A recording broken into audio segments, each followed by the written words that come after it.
तो दोस्तों welcome back to my channel बात स्टडी। प्यारे बच्चों, आज हम लोग पढ़ने वाले हैं एनसीईआरटी साइंस का चैप्टर नंबर 1 जो कि है रासायनिक अभिक्रियाएं एवं समीकरण।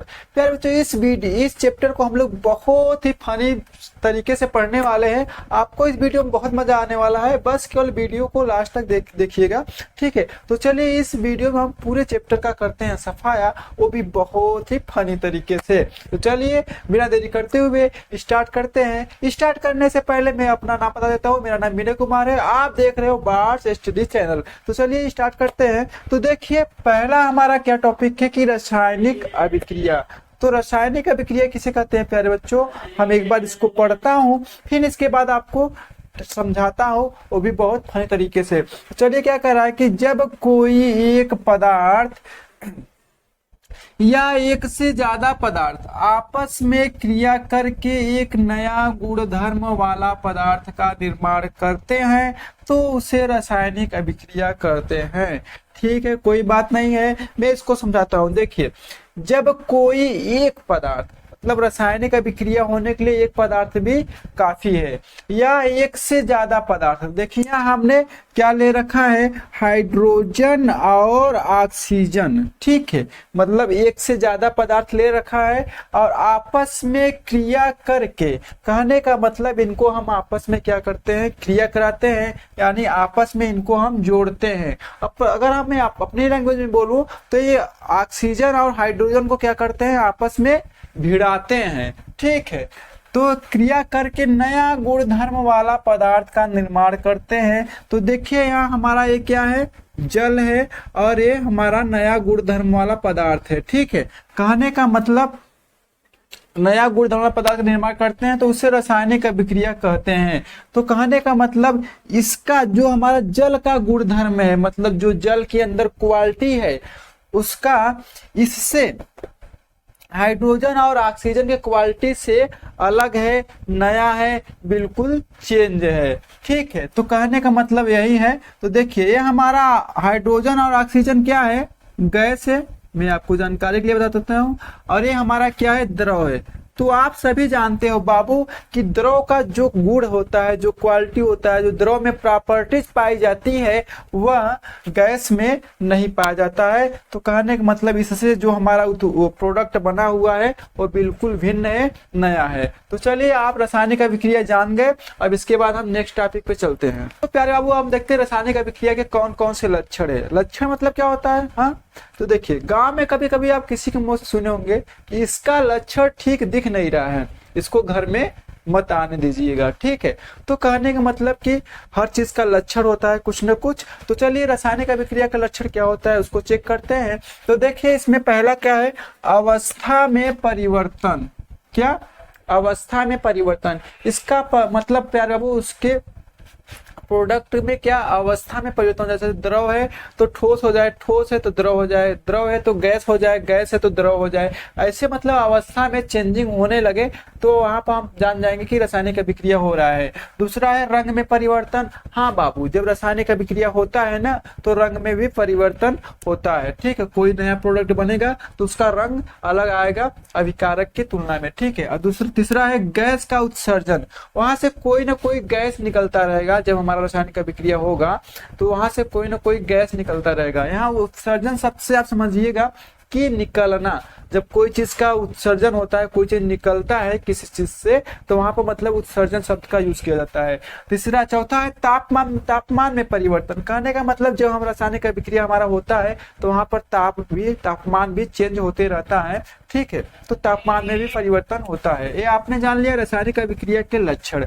अब देखते हैं, चले तुम्हें अपने इस दुनिया में। हाँ तो प्यारे बाबू हम चलते हैं अपने दुनिया में और देखते हैं कि कौन कौन सी ऐसी रासायनिक अभिक्रिया होती है जो हमारे आसपास होती है। प्यारे बाबू आप अगर गौर करिएगा तो हमारे आसपास बहुत ढेर सारी रासायनिक अभिक्रिया होती रहती हैं। तो चलिए हम उन रासायनिक अभिक्रियाओं के ऊपर ध्यान देते हैं। तो देखिए सबसे पहला हम देखते हैं कि भोजन का पकना। प्यारे बाबू हम सभी के घर हर रोज भोजन पकता है, तो इसका मतलब जो भोजन पकता है वहां पर भी क्या रासायनिक अभिक्रिया हो रहा है। तो प्यारे वो सभी लड़कियां, जितनी लड़कियां हैं सब लड़कियां रोज भोजन पकाती है, कहने का मतलब वो हर रोज रासायनिक अभिक्रिया करती हैं। दूसरा है भोजन का पचना। जब हम कोई भोजन को खाते हैं ना तो उस भोजन का पाचन होता है, तो वहां पर भी बहुत प्रकार का रासायनिक अभिक्रिया होता है। तो भोजन का पचना भी रासायनिक अभिक्रिया का एक उदाहरण है। प्यारे बच्चों, जब हम कोई भोजन को खाते हैं ना तो उस भोजन का 4 घंटा लमसम पेट में हमारे 4 घंटा वो भोजन पड़ा रहता है, मतलब पचता है। तो हम कह सकते हैं कि भोजन का पचना भी रासायनिक अभिक्रिया का उदाहरण है। और तीसरा है श्वसन।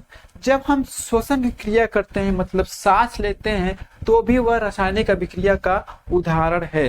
जैसे हमको सांस लिए या मैंने सांस लिया ना, तो इसमें सभी गैसें, ऑक्सीजन के अलावा नाइट्रोजन, हाइड्रोजन, कार्बन डाइऑक्साइड, सब गैसें जाती हैं हमारे नाक के अंदर, ठीक है। तो ये हमारे अंदर क्या है, एक सिक्योरिटी गार्ड बैठा है। क्या है? एक सिक्योरिटी गार्ड है, मतलब फेफड़ा है। फेफड़ा क्या करता है ना प्यारे बच्चों, केवल ऑक्सीजन को अंदर आने देता है और बाकी सभी को भगा देता है। कार्बन डाइऑक्साइड बोलता है कि कार्बन डाइऑक्साइड चल भाग यहाँ से, तुम्हारा काम नहीं है। नाइट्रोजन बोलता है चल इधर से भाग। और मिथान, सभी गैसों को अंदर लेता है, तो मतलब सब गैसों को भगा देता है, केवल ऑक्सीजन को अंदर आने देता है। तो श्वसन भी हमारा रासायनिक अभिक्रिया का एक एग्जाम्पल है। लोहे का जंग लगना, आप बरसात के मौसम में देखोगे बहुत से ऐसे लोहे की वस्तुएं पड़ी रहती है जिसमें जंग लगा रहता है, मतलब कि उसका रंग भी चेंज हो जाता है और वह जंग लगने पर काफी हल्का हो जाता है, मतलब वह हमारा जो लोहे का ऑब्जेक्ट है वो हमारा खराब हो जाता है, ठीक है। तो लोहे का जंग लगना भी हमारा रासायनिक अभिक्रिया का एक एग्जाम्पल है। तो ठीक है, आप इसका क्या करिएगा, स्क्रीनशॉट ले लीजिएगा, फिर मैं नेक्स्ट पेज पे। दोस्तों आगे बढ़ने से पहले हम जान लेते हैं कि अभिकारक क्या होता है और उत्पाद क्या होता है। तो चलिए देखते हैं, बहुत ही फनी तरीके से समझते हैं। देखिए, अभिकारक, जो पदार्थ रासायनिक अभिक्रिया में भाग लेते हैं वह अभिकारक कहलाते हैं, ठीक है। तो प्यारे बच्चों यहाँ देखिए, यहाँ 2Mg और O2 ये क्या कर रहे हैं, रासायनिक अभिक्रिया में भाग ले रहे हैं, यानी पार्टिसिपेट कर रहे हैं। कहने का मतलब जिससे रासायनिक अभिक्रिया हो रही है उसको हम अभिकारक बोल सकते हैं, ठीक है। ये हो गया आपका अभिकारक। और उत्पाद किसे कहते हैं, रासायनिक अभिक्रिया में नया बनने वाले पदार्थ को उत्पाद कहते हैं।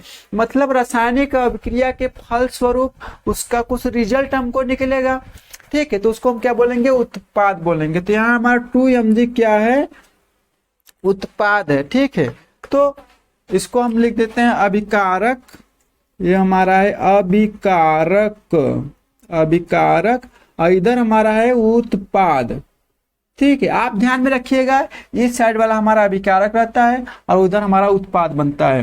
तो उत्पाद भी जान गए, रासायनिक अभिक्रिया में नया बनने वाला पदार्थ उत्पाद कहलाता है। ये हमारा नया प्रोडक्ट निकला है तो इसको हम क्या बोल देंगे, उत्पाद बोल देंगे। तो चलिए आप इसका स्क्रीनशॉट ले लीजिए। हाँ तो दोस्तों हम लोग देखते हैं रासायनिक अभिक्रिया का प्रकार, वो भी एकदम फनी तरीके से। चलिए स्टार्ट करते हैं बिना देरी करते हुए। तो रासायनिक अभिक्रिया का प्रकार में पहला प्रकार है संयोजन अभिक्रिया। संयोजन अभिक्रिया कैसे कहते हैं, ऐसी अभिक्रिया जिसमें दो या दो से अधिक पदार्थ आपस में क्रिया करके एकल उत्पाद का निर्माण करते हैं, उसे संयोजन अभिक्रिया कहते हैं। देखिए प्यारे बच्चों, सबसे पहले मैं इतना बातें नहीं करूंगा, मैं आपको नाम से ही कंफर्म करा देता हूं। देखिए यहाँ पर लिखा है, क्या लिखा है, संयोजन। संयोजन का मतलब यहाँ है कि दो चीजों का मिलना, ठीक है, दो चीजों का मिलना। जब दो चीजें आपस में मिलती हैं तो वहां पर क्या होता है, संयोजन होता है। जैसे मैं गांव की बात करूं, जैसे मैं गांव की बात करूं, गांव में कभी कभी क्या होता है ना, जब कोई व्यक्ति किसी व्यक्ति से बहुत ज्यादा दिनों के बाद मिलता है तो क्या बोलता है कि संयोग था, संयोग था, तो आप हमसे मिल गए, ठीक है, कि संयोग के साथ आप हमसे मिल गए, ऐसा बोलता है कि नहीं, सुने होंगे आप लोग, ठीक है। तो संयोग का यह मतलब है कि दो चीजें जब आपस में मिलती है तो उसको बोलते हैं संयोग हो रहा है, ठीक है।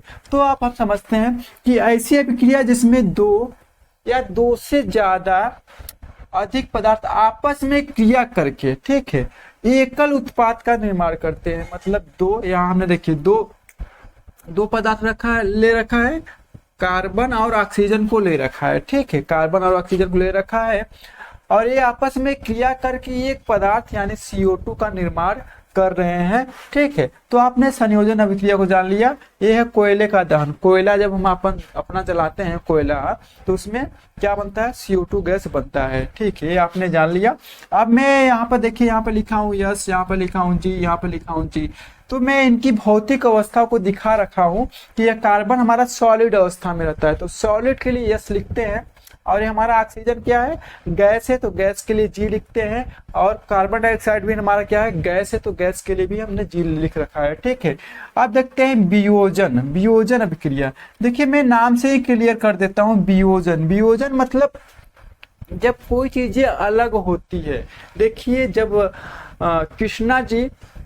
कृष्णा जी वहां से वापस लौट रहे थे, तो राधा क्या है, कृष्णा के वियोग में रोने लगी थी, ठीक है, कृष्णा के वियोग में रोने लगती है। तो यहाँ पर मतलब कृष्णा और राधा से कृष्णा अलग हो रहे हैं, तो वियोग मतलब जब कोई दो चीजें अलग होती हैं तो वहां पर क्या होता है, वियोग होता है, ठीक है। तो वियोजन अभिक्रिया में जान लेता हूँ, यहाँ पढ़ता हूँ क्या डिफिनेशन है। इस अभिक्रिया में एक अभिकारक टूटकर दो या दो से ज्यादा उत्पाद बनाते हैं, ठीक है, दो या दो से ज्यादा उत्पाद बनाते हैं।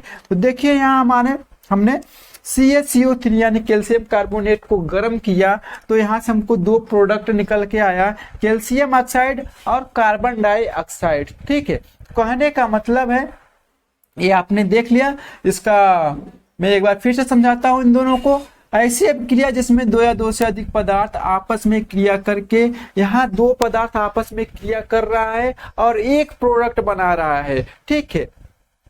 संयोजन में क्या हो रहा है, दो पदार्थ आपस में क्रिया कर रहे हैं और एक प्रोडक्ट का निर्माण कर रहे हैं। और वियोजन में क्या हो रहा है कि एक प्रोडक्ट है और उस प्रोडक्ट को जब हम ऊष्मा दे रहे हैं तो वह दो या दो से ज्यादा पदार्थ का निर्माण कर रहा है। तो आप इसका स्क्रीनशॉट ले लीजिए, फिर मैं चलता हूं नेक्स्ट टॉपिक पे। हाँ तो प्यारे दोस्तों, हमने वियोजन अभिक्रिया तो पढ़ लिया, लेकिन वियोजन अभिक्रिया 3 प्रकार का होता है, उसको अपना अभी पढ़ना बाकी है। तो प्यारे बच्चों देखिए, वियोजन करने के लिए किसी न किसी माध्यम की आवश्यकता पड़ेगी, तो इस हिसाब से हमने वियोजन अभिक्रिया को 3 पार्ट में डिवाइड कर दिया। तो चलिए देखते हैं वियोजन अभिक्रिया का प्रकार में।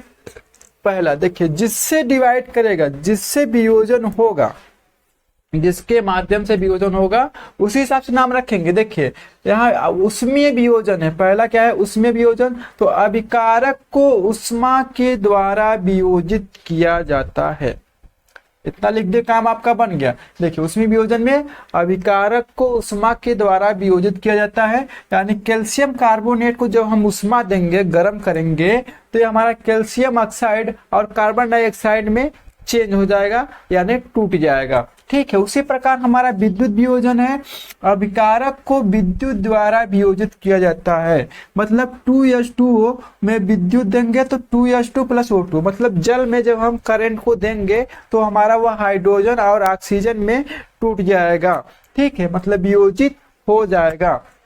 इसी प्रकार प्रकाशीय वियोजन, इसमें अभिकारक को प्रकाश के द्वारा वियोजित किया जाता है। देखिएगा, अभिकारक को प्रकाश के द्वारा वियोजित किया जाता है, मतलब सिल्वर क्लोराइड है, जब इसको हम प्रकाश की उपस्थिति में रखेंगे, प्रकाश में रखेंगे, यहां लिख देते हैं प्रकाश,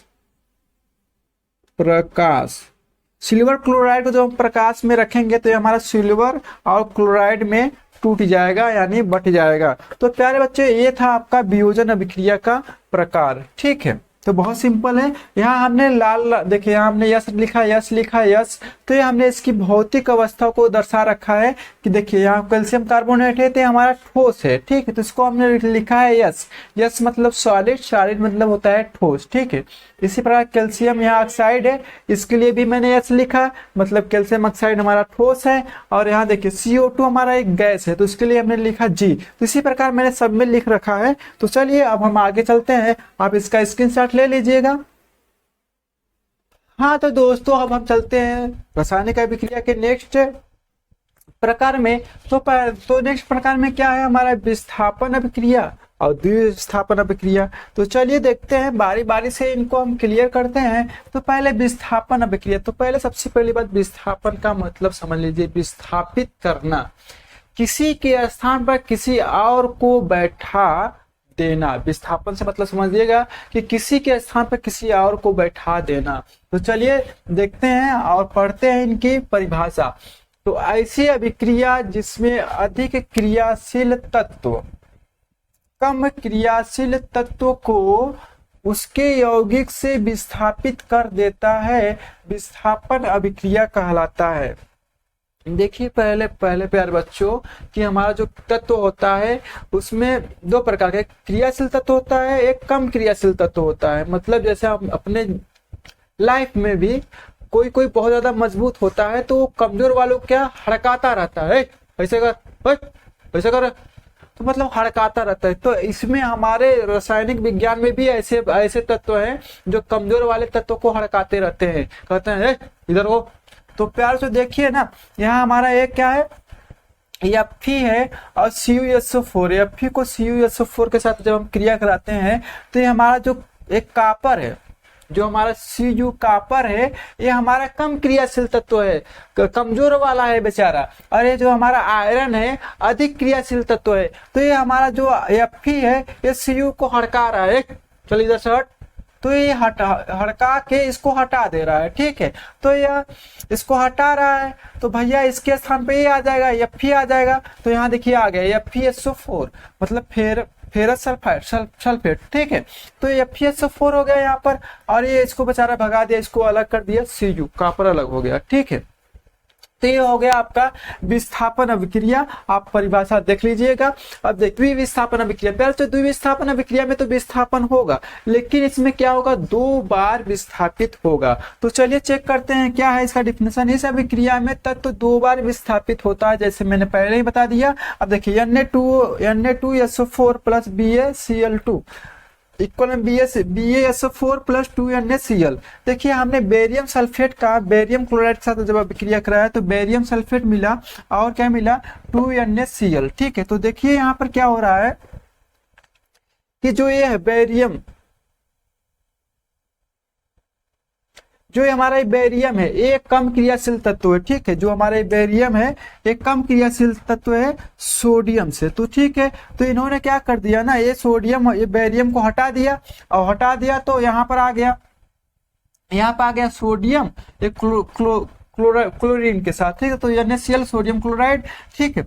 और यहाँ पे देखिए BaSO4, तो ये देखिए ये Ba हमारा यहाँ से यहाँ गया, ठीक है। और ये हमारा यहाँ से यहाँ आ गया, तो 2 बार विस्थापन हो गया। देखिए ये हमारा यहाँ से यहाँ आया तो BaSO4 हो गया, ठीक है। यहाँ Na2 के जगह हमारा Ba आया तो BaSO4 आ गया, और फिर ये हमारा यहाँ से यहाँ गया तो 2NaCl हो गया, ठीक है।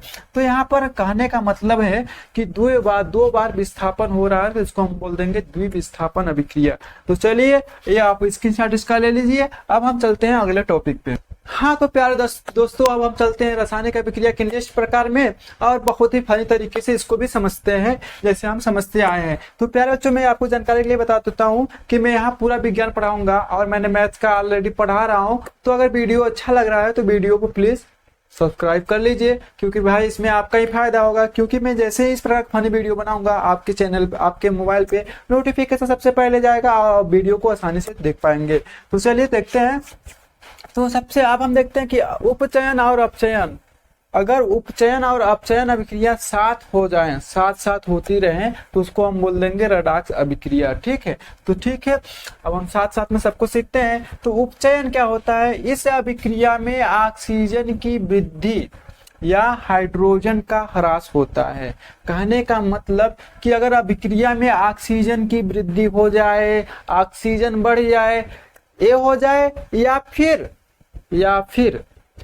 हाइड्रोजन का कमी हो जाए, तब उसको हम क्या बोलेंगे, उपचयन अभिक्रिया। जैसे यहाँ हम देख रहे हैं कि 2Cu प्लस O2 को जब हम गर्म कर रहे हैं तो मिल रहा है 2Cu,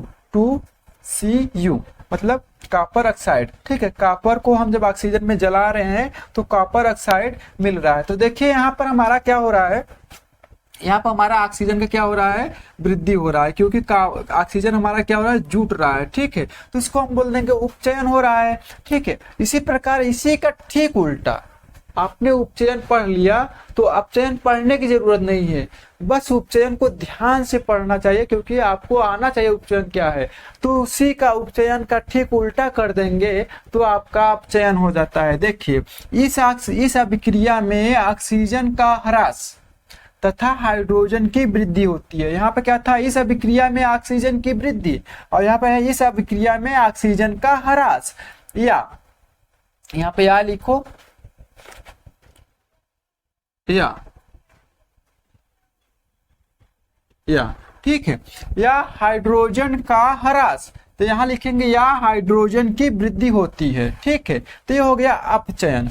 अब देखिए अपचयन आपने जान लिया। देखिए यहाँ पर अपचयन कहाँ हो रहा है, देखिए यहाँ CuO, यहाँ पर देखिए मैं दूसरा मार्कर ले लेता हूँ लाल रंग का। ठीक है, देखिए अब यहाँ पर देखिए, इसमें ध्यान से देखेंगे ना, तो यहाँ पर देखिए यहाँ CuA है, O है मतलब ऑक्सीजन है, और यहाँ पर Cu हो गया मतलब ऑक्सीजन गायब हो गया, मतलब ऑक्सीजन की कमी हो गई, ऑक्सीजन का ह्रास हो गया। तो हम इसको बोलेंगे यहाँ क्या हो रहा है, अपचयन हो रहा है। क्या हो रहा है बाबू, अपचयन हो रहा है, मतलब ऑक्सीजन की कमी हो रही है। ठीक है, अब यहाँ पर ध्यान से देखिएगा, यहाँ पर ध्यान से देखिएगा, यहाँ पे क्या हो रहा है, H2 है। ठीक है, H2 है, लेकिन इक्वल के उस साइड गया, जब भी हमारा इक्वल, मान लीजिए हमारा क्या हो रहा है, रासायनिक अभिक्रिया हो रहा है। जब भी तीर का निशान लग जाएगा तो आपको मालूम हो जाना चाहिए कि यहाँ पर रासायनिक अभिक्रिया हो रही है।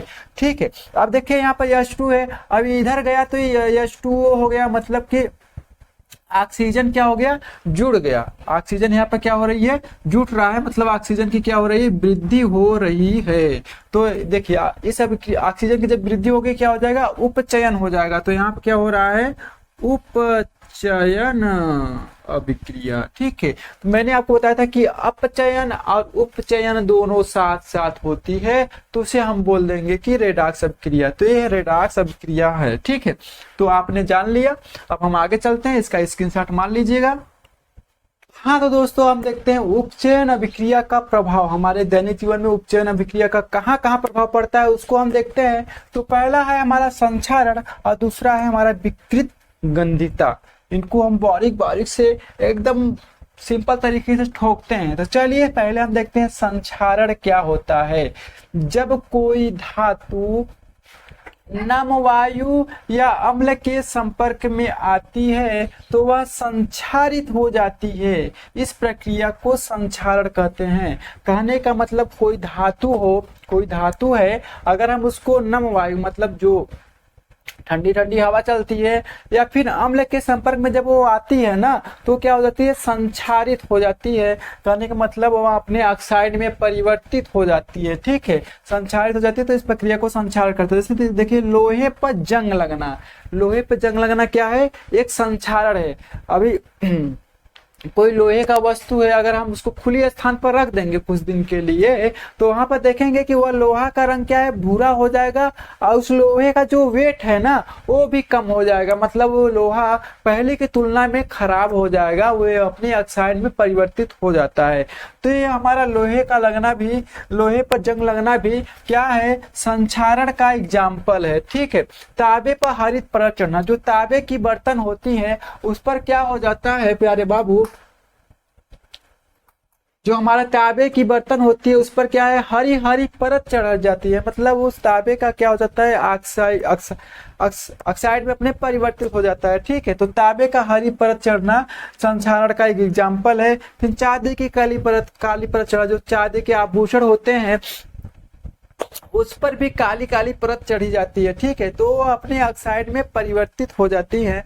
तो ये भी हमारा क्या है, संक्षारण का एक उदाहरण है। ठीक है, तो ठीक है, अब देखते हैं विकृत गंधिता क्या होता है। इसको पढ़ते हैं। कोई वसा युक्त अथवा तैलीय खाद्य सामग्री हवा के संपर्क में आने पर उपचयित हो जाता है, जिससे उसके स्वाद व गंध में परिवर्तन हो जाता है। आप सभी जानते हो, ये तो अपने दैनिक जीवन में होते आता है कि कोई वसा युक्त अथवा तैलीय जो चीजें तेल से बना होता है वो हवा के संपर्क में, मतलब उसको खुला अगर हम छोड़ देते हैं तो उसमें से एक बहुत बेकार किसी का क्या स्मेल आने लगता है, महकने लगता है।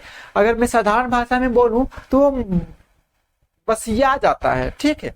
तो उसी को कहते हैं विकृता गंधिता, मतलब उसमें से एक बहुत बेकार गंध आने लगता है यार, आप सूंघ के भी पता लगा सकते हो, ठीक है। तो जिससे उसके स्वाद में परिवर्तन है, वो स्वाद व गंध में स्वाद भी उसका बहुत बेढंग का लगने लगता है और गंध भी बेढंग का लगता है, ठीक है। तो उसको हम क्या बोलेंगे, विकृत गंधिता होता है। तो प्यारे बच्चों, इसी पे आपका पूरा लेसन 1 समाप्त होता है। अगर